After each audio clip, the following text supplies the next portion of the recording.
Welcome to episode 5 of Rising Above Trauma, Addiction, and Culture in a Crazy World. I'm Michael. And I'm Jim. In this episode, violence and trauma continued. We will conclude our exploration of trauma and violence by sharing specific violent political threats and relating our reaction to them at the time. We will also discuss more positive ways to process these threats. Finally, we will examine how our hypervigilance, and other complex PTSD symptoms have pushed us towards addiction, which will be kind of a little bit of a preview of what we're going to be talking about more in depth in 2 weeks from now. Okay, and Uh, Michael, I yeah, I can't hear you that well. Are you far from the microphone or no? there we go. Is that better? Yeah, it's a little better. Okay. Um, so getting into getting back into what we were talking about last time. Can you share with us some of the um, scary, traumatizing threat quotes from the extreme conservative side? Sure, I'd love to. Um, so these one of the scary parts is these threats are at they're at like some people were counting votes, and some politicians, not only Democrats but also Republicans who didn't fall in line to their leader. And so that concerned me because I care mostly about me being safe, but I have a feeling that if I say anything, that I'd be in trouble. Like I wouldn't put a sticker on my car, a bumper sticker saying I'm a Democrat. Um, and then we have guys at the health club that wear Trump hats. So it's like I feel like they're more out there with it. And I'm kind of afraid to say my political beliefs. Yeah, we live in actually different parts of the country. You're in the blue state. I'm right on the border of a red state. And but even in the blue state, I live in a very red area, mostly rural area, and I see a lot of pickup trucks with the gun racks, and you know, uh, we the people, um, plastered on the back window, which unfortunately has become like a call sign, if you will, of the radical right. Right. So, um, what are some specific examples of threats? Like, what? Give us some examples, and then we'll get into kind of how what is our sort of visceral reaction to that. Okay, and these are quotes, I looked up and found reliable sources, but I was hearing these quotes at in real time as they were happening, watching my news stations because they're emphasizing this, but I was also hearing worse things than this by far, gross things, about what you're going to do to their wife, having their children's phone numbers, stuff like that. But anyways, I'm going to give you some more of the hard data that I found, which here's a quote. This is from the Secretary of State's office. I believe it's in maybe not Georgia, but anyways, he gave a speech, an emotional, I think it's Georgia, in a news conference, and he's a Republican. And here's what he said. Someone's going to get hurt. Someone's going to get shot. And he's talking about people who believe in the big lie.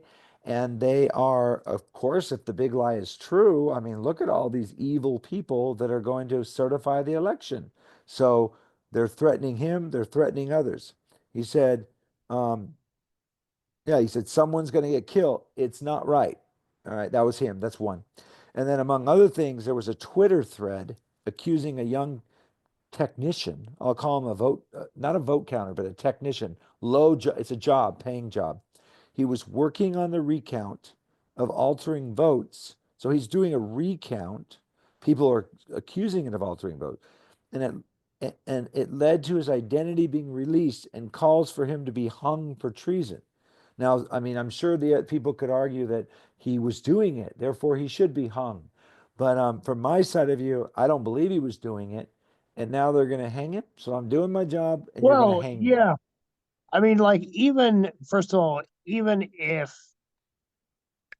even if it were true, it's like, where did this level of violence or the threats of violence to this level become acceptable?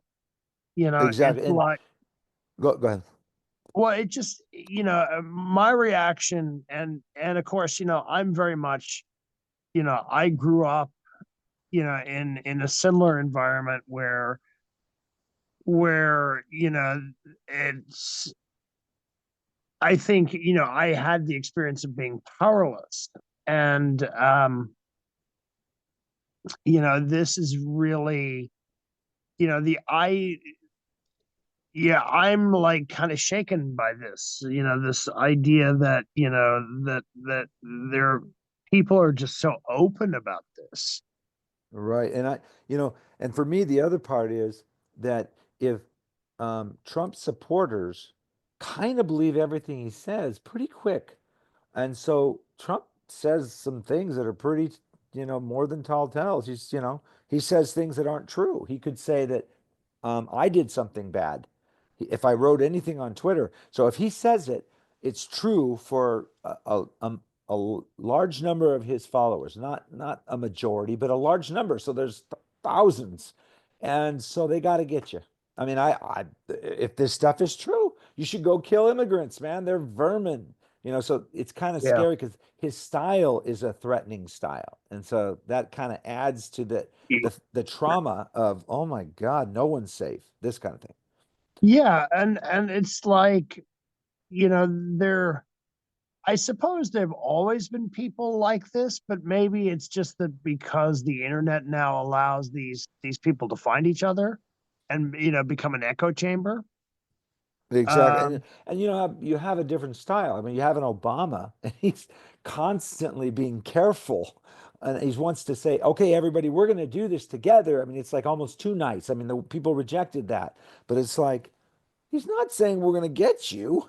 He's not calling yeah, everybody monsters. I mean, ever, probably never, So it's a little scary. Let me yeah. give you another one.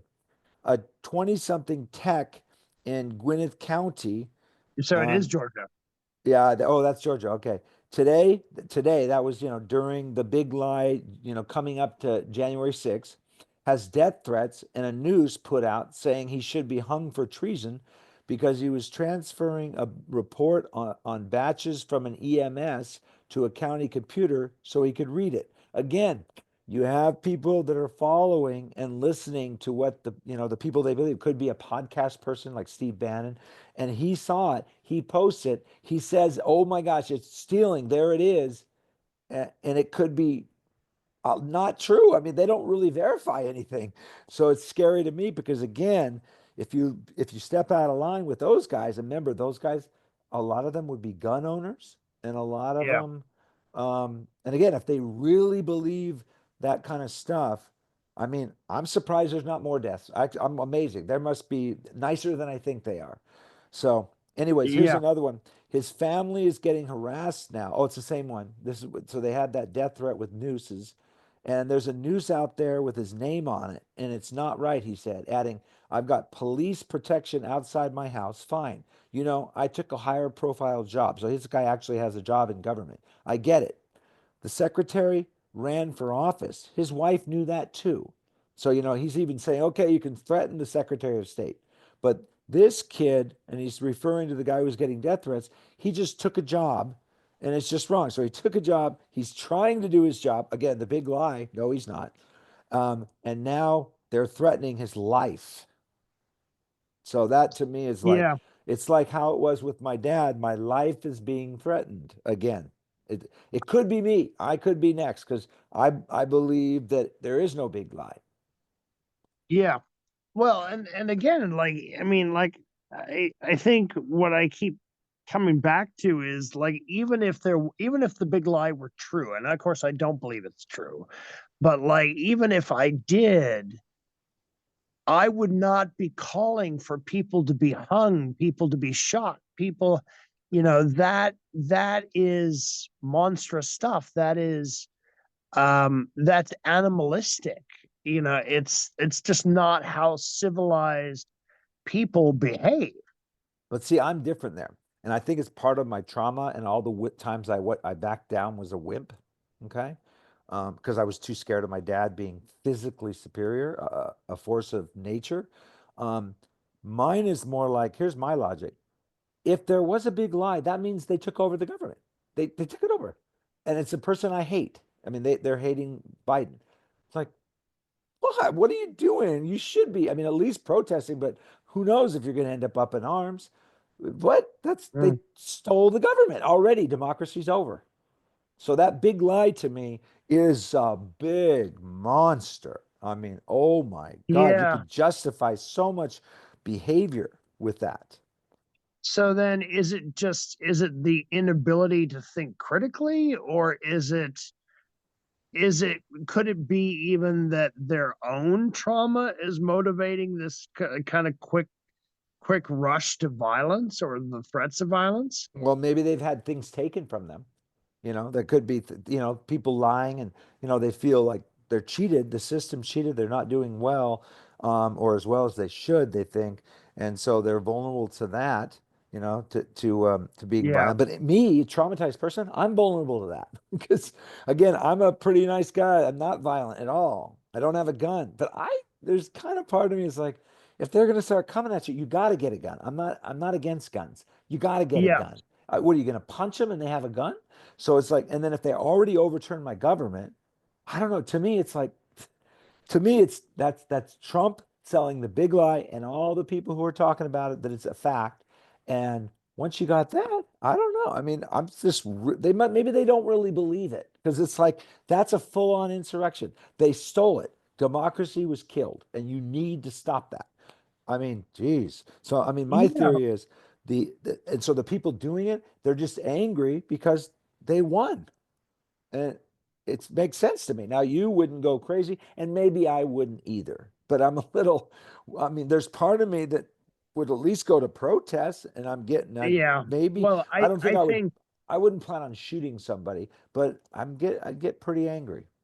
I think my trauma though influences my reaction because for me it was, I didn't want my parents to fight, right? I wanted to can't we all just get along, the whole Rodney King thing, you know, like um and to this day I'm like a major people pleaser. I don't want people to get angry. I don't want people to criticize each other or attack each other. It's like I want us all to get along because that's where my fear is, Right. that And if see, they're I am, fighting. Yeah. but that's one of the symptoms of the trauma, which is hardcore passive aggressive. So, yes, mostly I'm passive, but I do have an aggressive side. And I've been stepped on and, hey, you little pussy, I'll kick your ass too many times. And my dad, of course, you're bowing down and cowering all those times. I think that build up where there's part of me that totally gets the violence. I mean, I wonder what are people holding back so much? You know, Mm. so that's what I'm amazed at. It's like, shoot, you can punch him. My dad would punch him and knock him out and kick him in the head. So it's like, that's what I was trained on. And I'm always like, nice. So there's part of me that says, you can't be that way. I pray that I would be in the middle place, only use violence if it was required to protect me and my family. That's where I want to be. But the visceral feeling is worse than that. So anyways, we got to go because we're running out Yep. of time. We're already like 10, 15 minutes in. So I want to say three more things why those threats scare me and activate my trauma. One is many Trump voters believe in QAnon. And I'm sure there's some that are not Trump voters, but they tend to because the principle of QAnon is that liberals and some movie stars are child molesters and child trafficking. Again, you need Yeah. to go kill us because we're so evil. So and people believe it. How much they believe it, I don't know. They're writing about it, reinforcing it, saying it, spreading it out. Thousands of people. They love it. Oh my God. So there's thousands of people that have us for sure as child trafficking, probably that deserves murder. So it's like, what the heck? So that's scary. And then another one that's Yeah. scary is a lot of the conservative people. That part of that being conservative is you're maybe a gun owner and you don't want your guns taken away. And then a lot of conservative men have trucks, big fat trucks like tanks. And so again, if it came to things, they're better armed than me, and I just get ready to arm myself if they're going to attack me, and I'm not armed, Yeah. so I might get a Well, baseball bat or something like that. yeah. You know. I think like with QAnon, like my reaction to that is, again, QAnon in particular reminds me a lot of my mother, like, believing shit that is just batshit crazy. Like, that they kill children and drink the adrenochrome, which doesn't even exist. But like, there's some really bizarre QAnon beliefs. And QAnon's very triggering for me Right, and because here's that another one: the Sandy Hook massacre. 20 children were murdered, little kids, like elementary kids, right? Two yep. teachers, and they count too. And then there's Alex Jones putting things out. I mean, I listen to him. He's not like totally hammered, but he's putting it out. The idea that it's possibly a government conspiracy because anti-guns, gun control maniacs, they want to show you how bad guns are. So there's some logic in it, but the fact that it's like these parents had their kids slaughtered and they won a lawsuit like $500 million for that. But anyways, the conservative side tends to believe in more conspiracies. And so they believe that's a conspiracy. And then the last thing is the big lie continues. So we have the president gets reelected, and it wasn't like, I'm sorry, I shouldn't have encouraged this January 6th thing with the big lie. And, my people still like me and they're letting me be president, but I know that was bullshit. That's what we're doing in our recovery program. Admit the exact nature of our wrong. And then we move on Yeah. and get better. No, it's still there. And as a matter of fact, you cannot be in his party that he's going to hire you if you are not a big lie believer. If you've acknowledged that it wasn't true, you're screwed. You know. So, Yeah, anyways, and it's, yeah, so I mean, just to wrap up again, like it people who insist on a certain reality that just clashes with everything that exists in my reality, that's really triggering for me. right. Yep, exactly. It's um and it's triggering. Yeah. Oh, yeah. Because you explain why. Because you did talk about that before. Why that would drive Yeah, you crazy. so I mean, just my mother would say crazy things, but with just absolute sincerity and certainty, like, um, you know, and she would play, like, for example, she would say that my father would become violent, and my father was neglectful, not violent. But it progressed, and it wasn't like out of the blue just one day, oh, your father is a mafia hitman. It was progressive, like, she would slowly try to challenge, or not challenge, but like chip away at what I thought I knew about my father. So basically, turn you against him, and then abuse the hell out of you by starvation and enemas, and then you can't go to him because he's a dangerous person, right? So she's got you. Yes, Yeah, yes, and that's that's that's he. I exactly mean, it. yeah, that's totally evil. All right, we're gonna move on. Um, let's go on to the next question. All right, to be fair, oh, oh, I no, no, think no, let's go yeah. on. Go to that. That's fine. Well, no, this question, I do want to ask this because I think All this right, is go important. ahead. Why have these threats activated your complex PTSD and hurt your growing sense of trust, and that the world is mostly a safe place? Because I think that this is key to how this stuff triggers, that PTSD. So Right, go. and then I'll just go real quick on this one. Here, I'm going to try to be concise. Um, this is a preview of our next episode, and the direct connection for me is recovery requires me to gain trust in people because my Yes, trust was absolutely destroyed. My hero became a dangerous, evil person who's threatening me on a regular basis and my family. So the problem is that if I don't learn to believe in a higher power, God, that I can trust God, and I don't learn to believe that I can trust my family around me, and then that the world is not a perfectly safe place, but it's not a dangerous to me.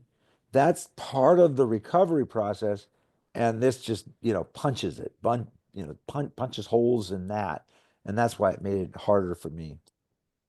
exactly. That is because I remember many times in my life where I did not feel safe. Like one that stands out to is I ran away from home when I was 16. I was and the experience of not being able to go to sleep for fear that you're going to be harassed or somehow attacked.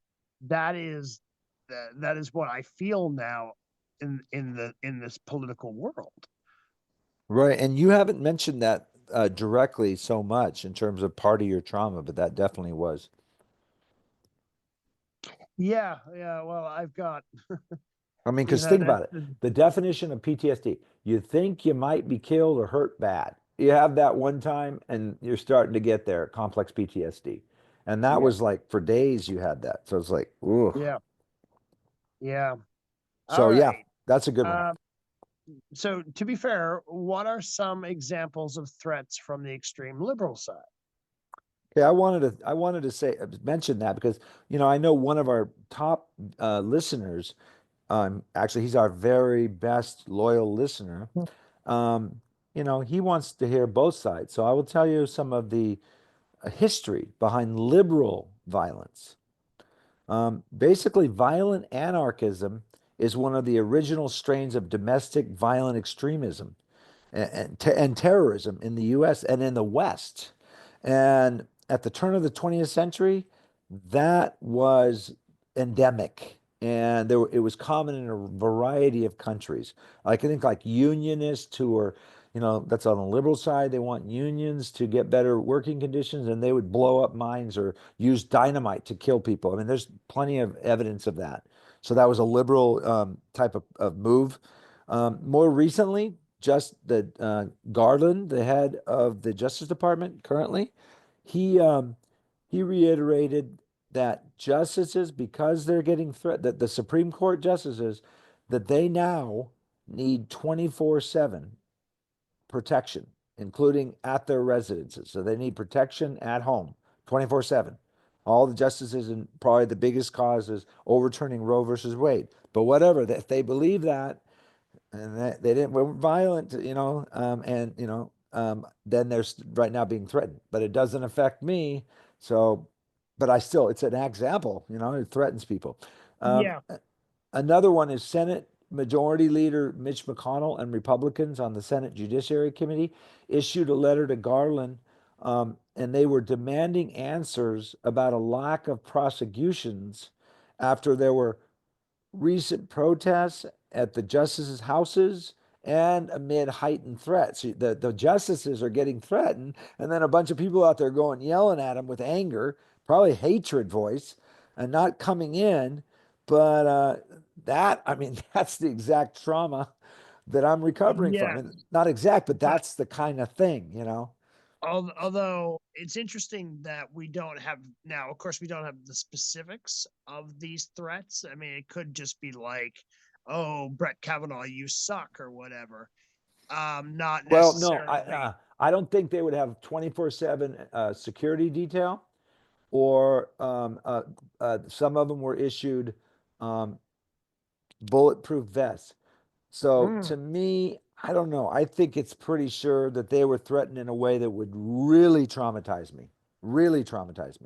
So I'm just thinking of me, and it but does it but yeah, I traumatize? think I think you're right that for me, because you brought up the anarchists, and I'm thinking, yeah, well, that was like 130 years ago, and I almost there isn't much of an anarchist movement anymore, or there isn't as much violence on the left now. But I also feel like, I'm probably making excuses, because I don't want the left to be, I want the left to have the moral high ground, of course, because I'm on the left.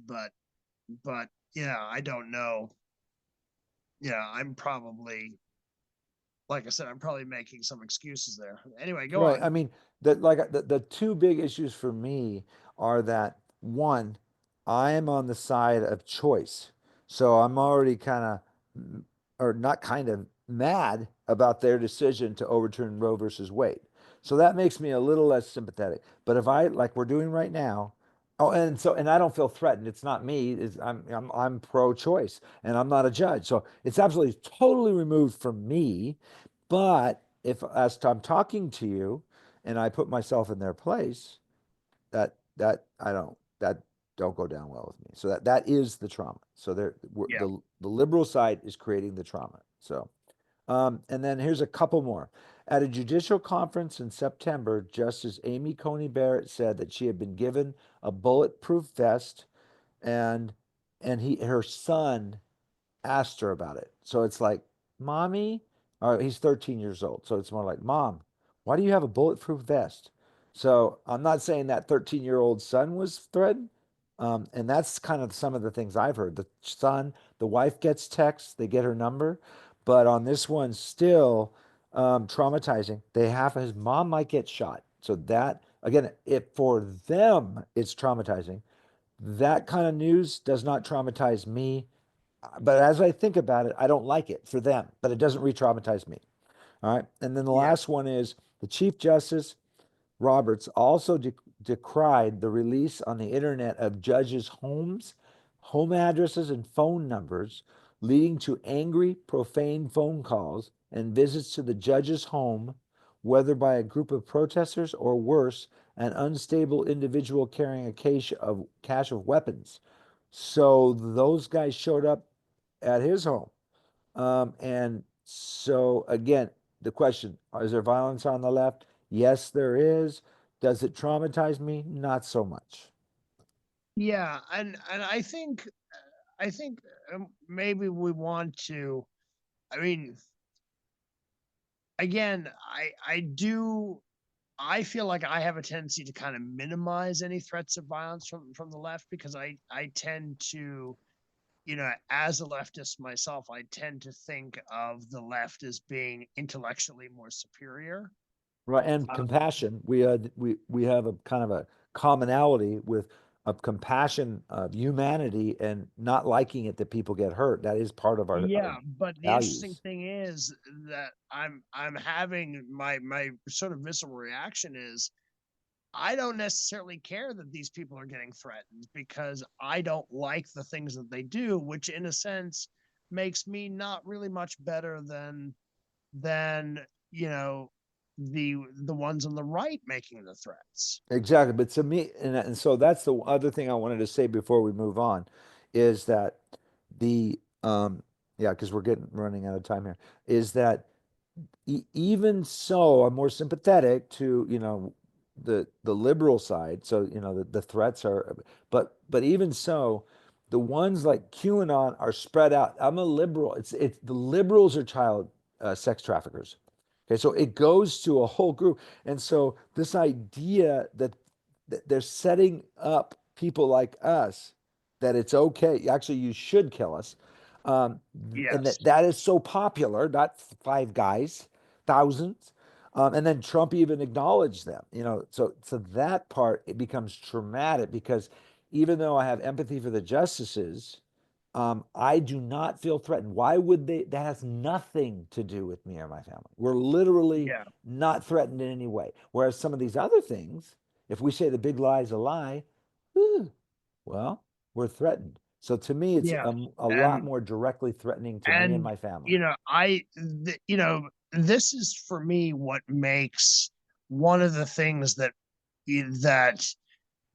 um for me, there's echoes of pre-World War II, the demonization of an internal group, like it was Jews back then. Now it's, immigrants, migrants, Right. And but we see quote also, on our news. I see quotes on our news that Trump says liberals are evil and immigrants are vermin, yeah. that kind of stuff, Well, exactly, and like you said in the last episode, that Trump has said that liberals are the biggest threat to the United States, and that's that's us, Yeah, that's a and call to arms. I mean, it's like they're a threat. yeah, Don't you want to eliminate threats? I mean, I thought you were supposed to eliminate threats if you could, It's like, oh, great. So yeah, I agree. All right, so we're running out of time. Want to get to the last part, and again, next week we'll get our next episode. We'll delve more into the question of how these trauma threats affects our recovery. mhm. And I'm sorry, leads to addiction and Yes, then we'll bring in our recovery too, how we deal with it. But I have a little yeah, bit about recovery here. yeah. Go ahead. There's What one last question. Yeah, what have you learned for your recovery based on your reaction to these kinds of threats? Basically, threats from the right, because we've already established that it doesn't feel personal when it's threats on the left. Exactly.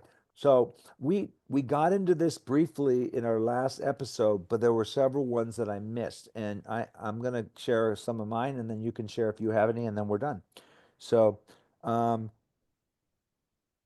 I have okay, it's a frame of thinking, positive ways of thinking. So when I'm feeling threatened, traumatized, it's bringing back the old things. It's not safe. They'll kill you. It's okay if they kill you. I mean, my dad, he wasn't ready to kill me all the time, but it's easy for him to kill people.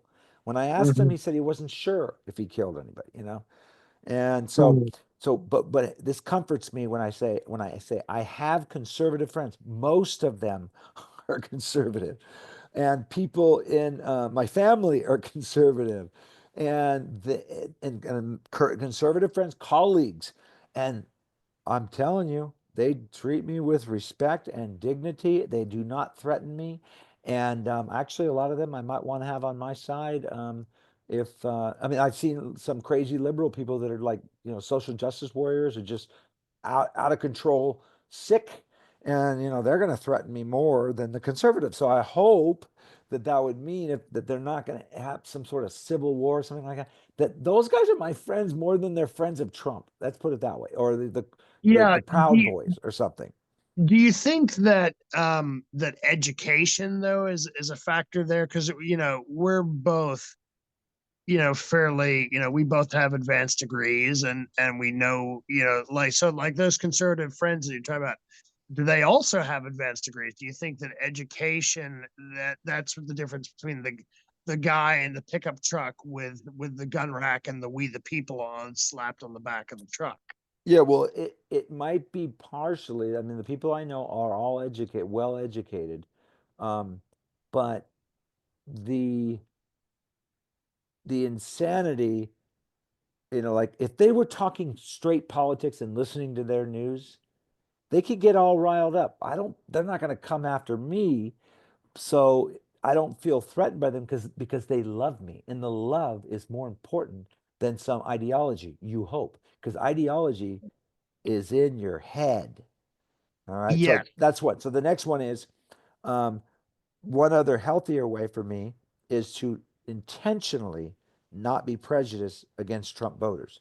In other words, that is prejudice to say you're a Trump voter, I hate you. And my wife has a colleague who wouldn't go out to lunch with her other colleague because she found out, it's her religious belief that Trump is the chosen one, that kind of thing. Her friend wouldn't do it.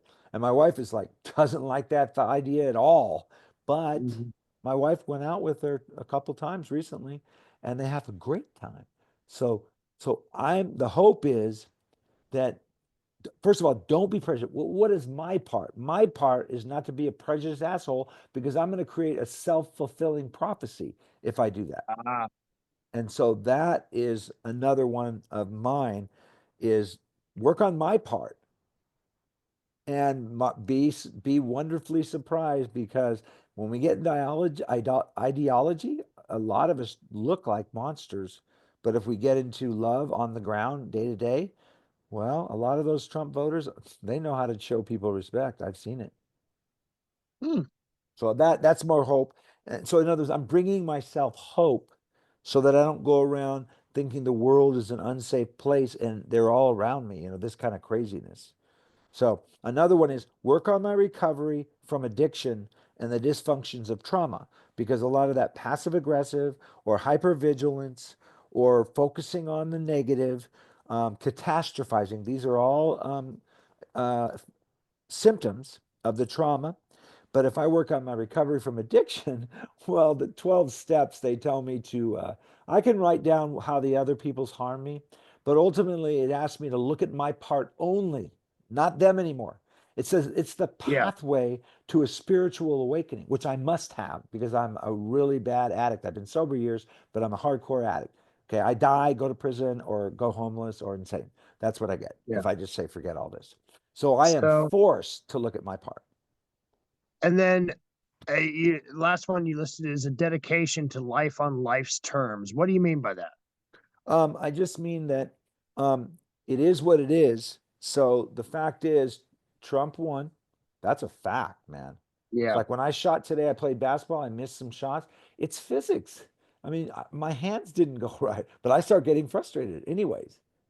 So life on life's terms in recovery, it's a recovery phrase, and it means we accept reality as it is, not how we want it to be, and Mm, quit trying to change it by saying if only or it should be like this. That doesn't mean we can't yes. be activists, but we realize it has to be cold anger over time making changes. Yes, and that's I know that's a big thing for me, that whole, oh, it should be like this, and I get so angry that things aren't a certain way. And so absolutely, yeah, that's part of my work, is accepting the life on life's terms. This is Yeah, the and I way mean it is. my daughter's afraid of climate change. I'm saying, okay, are you even recycling? I mean, like, she's not. They don't even think about the stuff they're supposed to be doing. So it's Yeah. like and then Trump wins, up, it's over. What? We do stuff for that all the time. The state does it, everywhere does it. There's companies that do it. I mean, get involved. But no, Trump won. We're destroying. No, it's not good for the climate that he won. But dude, life on life's terms, what am I doing? And so if I focus more on Yeah. that, I'm like not stressed out that much. It really kind of like it doesn't bother me that much anymore. I like that. I think that was a great way to close. So thank you, Jim, and thank you everyone for joining us on Rising Above Trauma, Addiction, and Culture in a Crazy World for our 5th episode. Look for our next episode coming in 2 weeks, where we will examine how our hypervigilance and other complex PTSD symptoms have pushed us toward addiction. And I'm excited for that. That we're actually going to get into how trauma influences and generates addiction. So I look forward to that. And we do believe that the worst effects of trauma and addiction can be overcome, and recovery starts with a simple, honest conversation. Take care, everyone. Take care, everyone. See you next time.